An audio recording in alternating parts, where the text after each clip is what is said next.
presidenciales. ¿Cuál es la situación actual? Por un lado, de la construcción en el país, por otro lado, de la necesidad de vivienda que maneja la CAPAC y a su vez del gremio, luego del cambio de gobierno y del inicio de este año 2025. Bueno, la situación de la construcción ha sido compleja desde que asumió el nuevo gobierno y que caducaron algunos de los incentivos que tenía instalado la industria. Se ha dado una baja importante en la venta de casas, producto de que ya no contamos con el Fondo Solidario de Vivienda, que otorgaba un adelanto de $10,000 a casas que tenían un precio hasta $70,000. Eso le permitió a muchas personas adquirir una casa, ya que su valor a adquirir préstamo era de 60, considerando los 10,000 que daba el gobierno. Al quedar ese incentivo fuera, eh, eso ha hecho que menos personas califiquen a casas, y lo que ha tenido como consecuencia una merma en la colocación de casas en este segundo semestre del año 2024. En cuanto a la ley de interés preferencial, vencieron dos rangos de la ley que otorgaba incentivos entre propiedades de 120 a 150,000 y 150 a 180,000. Actualmente se mantienen los rangos de 0 a 80,000 y de 80 a 120,000, pero con fecha de caducidad agosto de 2025. Es importante para nosotros poder extender esta ley, por lo cual hemos tenido algunas conversaciones ya con el gobierno, con el Ministerio de Economía y Finanzas, Ministerio de Vivienda, de manera tal de que esta ley se pueda extender lo antes posible y que ya personas, conociendo los parámetros bajo los cuales se extiende la ley, puedan invertir en proyectos y darle más movilidad, digamos, al sector. La baja de construcción de casas sí ha traído, evidentemente, menos empleo directo que produce la industria y menos facturación en términos de despacho de concreto, y también las tiendas, las ferreterías que distribuyen productos de construcción también han reportado algunas mermas en facturación hacia el final del año pasado. Así que estamos en una situación compleja, pero al final estamos haciendo los acercamientos para poder trabajar en la ley de interés preferencial y que esto sea ya un tema superado. Presidente, justamente en este sentido, usted en la toma de posesión para su segundo periodo hablaban de que querían que el sector de la construcción fuese una parte más importante del PIB, que quieren llegar al 19% del Producto Interno Bruto. ¿Cómo lograrlo justamente en un periodo donde hay una crisis muy notoria? Bueno, la construcción, primero que la recuperación de nuestro espacio dentro de la economía ha sido paulatina.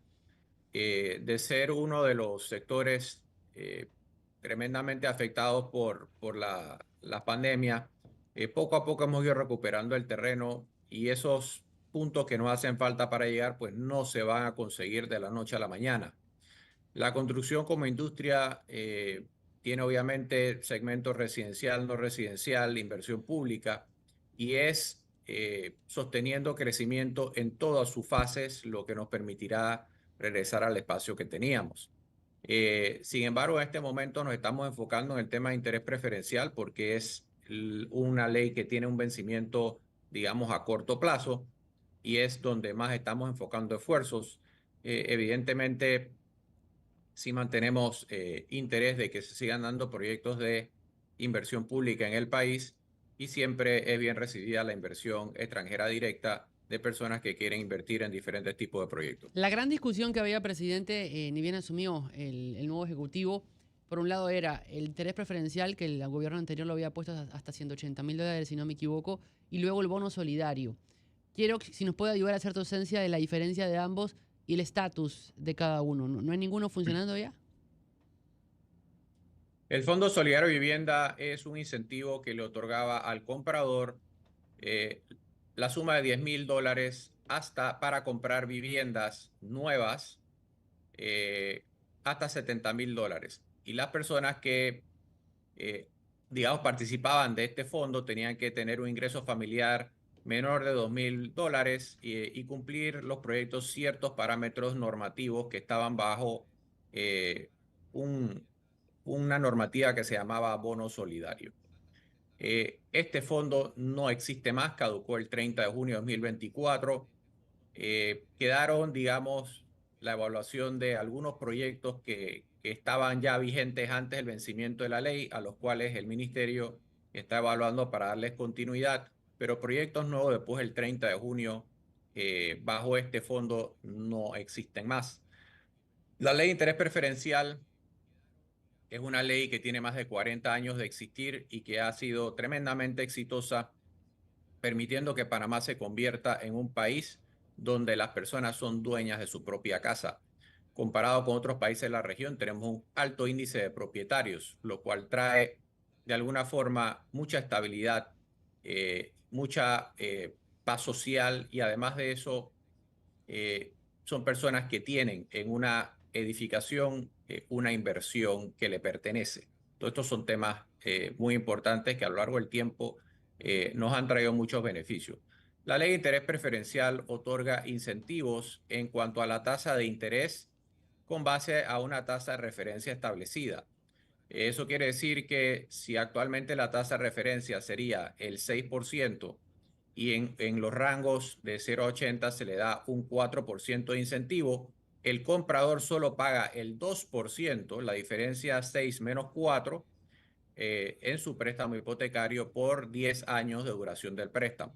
Después de los 10 años, él regresa a pagar la tasa de referencia que se encuentre vigente en ese momento. Entonces, ese incentivo se mantiene vigente en rangos de 0 a 80.000 y de 80 a 120.000, habiendo caducado el 30 de junio los rangos de 120 a 150 y de 150 a 180. ¿Por qué es tan importante este rango, de mantener el rango de 120,000? ¿Qué en estos momentos, qué es una casa de $120,000 o un apartamento de 120,000 ¿Y dónde está dólares? ubicado, no? Exacto, sí. ¿Por qué es importante? Primero que todo, porque al ser una ley que ha estado vigente por tantos años, décadas, hay una cantidad importante de inversionistas que han apostado a la continuidad de esta ley. Hay inversionistas que tienen proyectos en mano que están basados en un precio de venta de 120,000, entendiendo que allí se encuentra un beneficio que va a facilitar la colocación de su producto.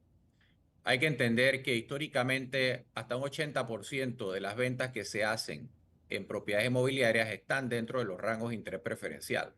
Entonces, al ser esto un tema que se ha dado por tanto tiempo, es importante mantener hasta 120 para que personas que han concebido proyectos con este número no tengan que rediseñar, no tengan que invertir más dinero en planos, en reestructurar su proyecto, sino que se les permita continuar con lo que ya tenían planificado. Esa sería realmente la razón importante. ¿Dónde están estos proyectos? En esto pueden haber proyectos de casas en la periferia, como también proyectos verticales de pocos pisos, apartamentos que también están dentro de ese precio de $120,000. ¿Qué dicen los bancos sobre esto? Porque hemos visto una inclinación profunda del presidente y del Ejecutivo en apoyar al sector bancario. ¿Qué dice el sector bancario sobre la ley de interés preferencial y que desaparezca el beneficio para este sector, para este rango económico? Los bancos son parte indispensable de esta ley. Sin el apoyo de los bancos, la ley de interés preferencial no funciona. El banco es quien realmente otorga el préstamo hipotecario a los compradores y sin ellos nada de esto sería factible. El tema con los bancos es que ellos son los que inicialmente absorben el impacto del incentivo que ofrece la ley. Posteriormente lo recuperan a través de créditos fiscales y otros instrumentos que hay negociados con el gobierno. Lo que se ha estado dando últimamente, y cuando digo últimamente me refiero a 2021, 2022, 2023, es que ha habido un retraso importante en el reconocimiento de estos incentivos de parte del gobierno hacia los bancos. Es decir, es un segmento donde ellos no están recuperando los intereses que están de alguna forma absorbiendo en primera instancia. Entonces, como todo negocio, deja de ser atractivo cuando el repago no es seguro. Así que la situación con los bancos es, a ellos les interesa el proyecto, les interesa el segmento, porque les interesa que le paguen a tiempo. Nadie realmente quiere invertir en un segmento hipotecario donde digamos, el pago de esos compromisos no está definido en el tiempo. Pero, Así que por eso hemos hecho mucho énfasis, lo habrá hecho la Asociación Bancaria por su cuenta como principal gremio de la banca, pero todos los otros gremios que estamos vinculados a la industria entendemos la necesidad que tienen de que reciban su compensación, y por eso también nosotros pedimos que estas cosas se planifiquen adecuadamente y que puedan seguir siendo parte de esto. pero es bien sabido, y usted lo sabrá mejor que nosotros, señor presidente, que el Estado no es no es un cliente que pague rápido. Sí, definitivamente que los atrasos en años recientes no dan, digamos, una referencia muy satisfactoria. Sin embargo, no significa que no podamos cambiar y que podamos mejorar esas prácticas. Yo pienso que todo aquel que contrata con el Estado entiende que su pago no va a salir en 30 días, pero yo pienso que habrán tiempos que pueden ser razonables y que en una mesa se pueden negociar, pero lo que se vuelve realmente insostenible es que pase un año entero y no se haga la compensación, digamos, porque un año es un periodo demasiado largo y al final estas cosas no son saludables para nadie. Así que es la intención de que puedan haber acuerdos en periodos de que ellos puedan recuperar los incentivos de interés más rápido. Y en ese camino de lo que le pregunta Chema Torrijos, ¿qué ha sabido la CAPAC en torno a esa deuda que mantiene hace bastante tiempo el Ejecutivo, porque es una deuda de arrastre del gobierno anterior, pero el Ejecutivo con estas empresas que construían en favor del bono solidario de vivienda? Bueno, es una deuda que que está siendo pagada poco a poco, y para esto hay que entender que además del dinero propiamente, que es la parte final de la transacción, todo el proceso de bono solidario tiene una serie de pasos, y cada casa que se vende es un expediente donde hay que hacer diferentes evaluaciones en el camino. Primero hay que evaluar, primero el proyecto tiene que estar inscrito y tiene que cumplir con la normativa de bono solidario. Segundo, la familia que opta por este préstamo hay que validar que cumple con los criterios que ya explicamos hace un rato de su ingreso familiar y demás. También hay que hacer una inspección de que la construcción tenga un avance arriba del 75%, y además de todo eso, hay que darle seguimiento a todo el tema de entrega de la casa. Así que al final es un proceso largo y cada casa es un expediente. Si al año se hacían alrededor de 8.000 casas dentro de este rango, significa que hay mucha documentación que revisar y muchos pasos que dar antes de hacer los desembolsos. Esto se está haciendo, pero por todo lo que he explicado, pues es un proceso lento que ha tomado más tiempo, pero es algo que está pasando ahora mismo. Obviamente es una deuda que se va moviendo en el tiempo. En este momento no tengo la actualización exacta al día de hoy, pero se están pagando alrededor de $7 millones al mes a esos promotores que ya han cumplido con todos los requisitos. Presidente, ¿han hablado con el Ejecutivo sobre este tema directamente? Sí, como no, tenemos conversación directa con el Ministerio de Vivienda, y en esas reuniones nos acompañan promotores que forman parte de este proyecto. Y sí, es algo en lo que estamos constantemente, y ellos principalmente los promotores, dándole seguimiento a su trámite. Ahora, presidente, vemos, cuando uno va por la calle, ve muchos locales vacíos, ve muchas casas vendiéndose, ve muchos apartamentos en venta o en alquiler. Se construye, y mucho de lo que se construye queda en desuso o en vacante, por decirlo de alguna manera. Eso también ralentiza mucho el negocio y es un riesgo para ustedes, ¿no? La saturación del mercado. Mire, el sector inmobiliario es un sector cambiante. Los enfoques de mercado y los potenciales compradores no es estático, no hay una demanda permanente en cierto tipo de casa ni en ciertas ubicaciones. Las diferentes situaciones sí hacen que a ciertos locales estén desocupados. En algunos casos también eh, no necesariamente se termina de construir cuando la demanda ha sido atendida, sino a veces hay proyectos que se construyen cuando ya la demanda viene en bajada y evidentemente esos proyectos quedarán con algunas propiedades vacías que le va a costar más tiempo colocar. Yo pienso que eso está dentro de la dinámica de un proyecto inmobiliario, el riesgo que asume quien lo construye, manejando y entendiendo el mercado, cómo se comporta, cosa que no es fácil.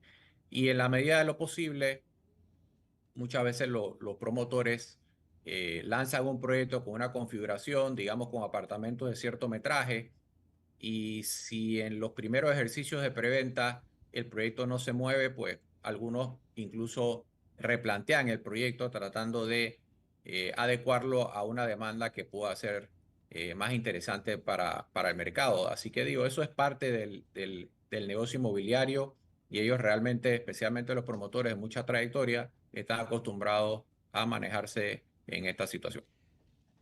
Le quiero hacer la consulta porque también tenemos mucha audiencia que está en la edad de los 25 a los 45 años, aquellos que no han podido tener su primera vivienda, por el simple hecho, por un lado, de que el acceso a ella se encuentra más que nada a las afueras del centro de la ciudad, y por otro lado, porque los precios han subido. Los especialistas en la industria, los especialistas en la industria han dicho que es un tema de costo de materiales, un tema de recursos, del costo de la mano de obra. ¿Cuál es el consejo que se le da a aquella persona joven que quiere adquirir su vivienda y no ha podido hasta el momento por el alto costo de la vida? Mire, el mejor consejo que le puedo dar es, primero que todo, partir de la base que una inversión en una propiedad es posiblemente la inversión más grande que hacemos todos en nuestra vida. Eso quiere decir que es importante comprar un bien a una empresa promotora reconocida, que tenga experiencia en el mercado, que tenga una cantidad importante de proyectos y que tenga realmente un buen nombre como promotor y con la calidad de los proyectos que realiza. Eso es lo primero que recomendaría. Lo segundo es que evidentemente cada quien tiene que evaluar sus posibilidades dentro de lo que puede pagar y lo que se ofrece.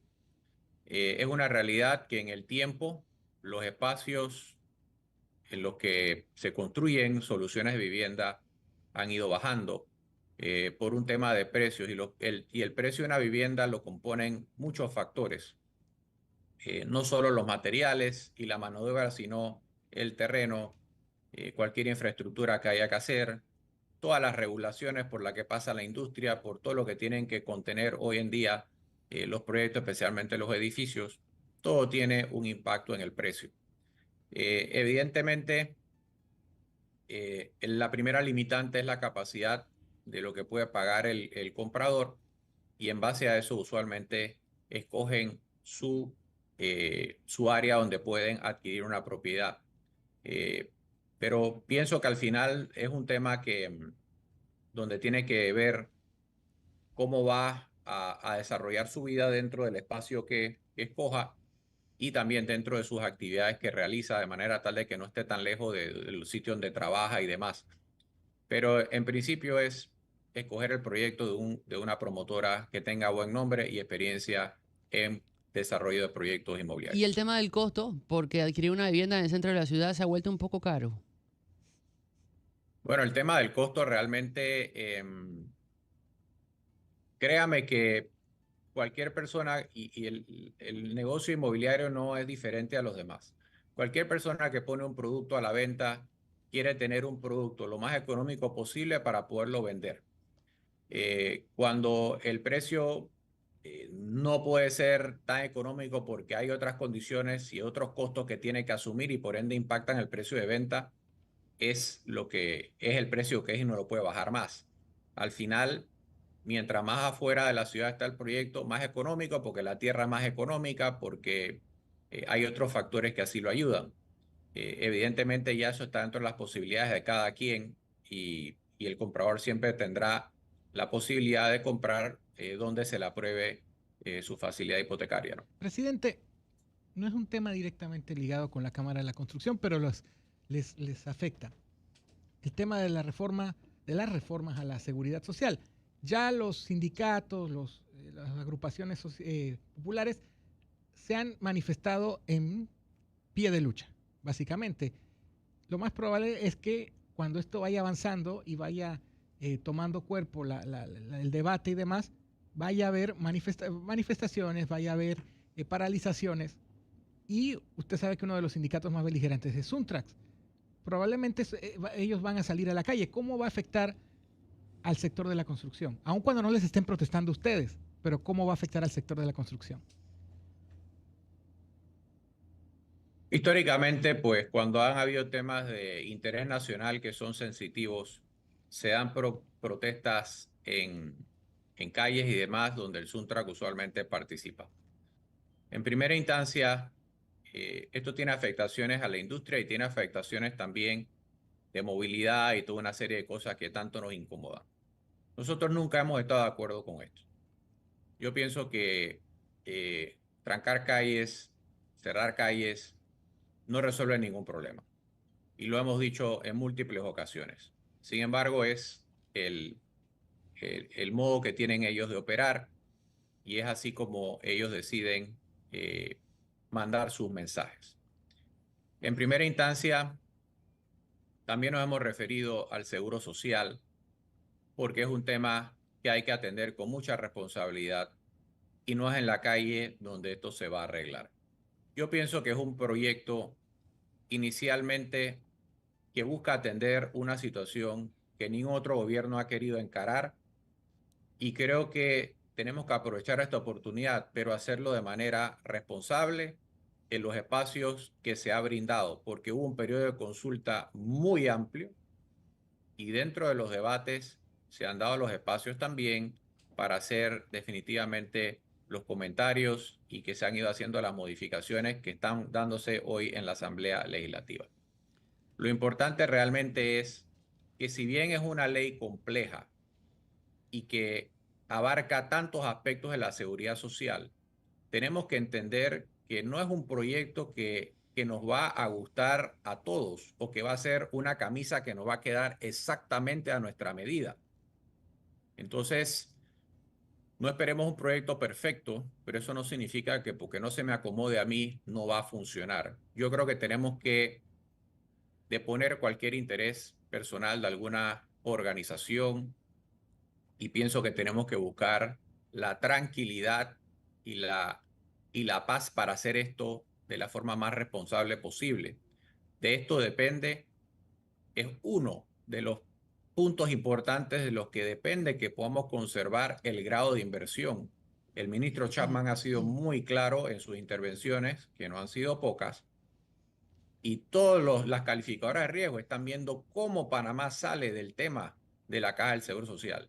Si nosotros podemos hacer una reforma del Seguro Social que le da sostenibilidad al sistema por los próximos 40, 50 años, estaremos dando un gran paso diferenciándonos de otros países que no lo han hecho de esa manera y automáticamente cambiando la forma en que nos ven las calificadoras de riesgo. Y eso significa que vamos a tener acceso a préstamos como país a intereses más bajos.